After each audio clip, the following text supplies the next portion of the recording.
لو انت في روسيا او جاي روسيا اوعى تشتري لحمه من اي مكان، لان معظم المحلات اللي بتكون هنا بتكون لحمه مش حلال. في مكان واحد اسمه الرينك، ده مش موجود عندي انا بس، ده موجود في كل مكان. تعالوا دلوقتي اوريكم اللحمه الحلال، وكمان الناس الروس هي اللي بتبيعها وناس كمان مسلمه. يلا بينا. زي ما انتم كده شايفين، عايز اقول لكم ان ديت محلات ناس كلها مسلمين. هنا بيبيعوا بقى لحمه، وبيبيعوا زي ما انتم شايفين كده شاي والحاجات اللي هي بتاعتنا ديت العاديه جدا. دلوقتي هوريكم اللحمه الحلال، يلا بينا. زي ما انتم شايفين اهوت لحم بقري، خرفان، زي ما انتم شايفين حاجات زي عندنا في مصر بالظبط، تتباع كده ايه بالكيلوهات، عدس ورز حاجات من ديت، حاجات زي ما انتم شايفين.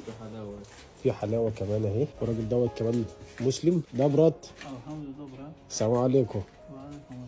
اهو هنا مسلمين بس، يعني مسلمين بس موجودين، تقدر تشتري حاجتك كلها من الرينك حلال حلال حلال. يعني جبنا كمان من عند الراجل المحترم ده، جبنا رز اهو، بس انا بس نحاسب.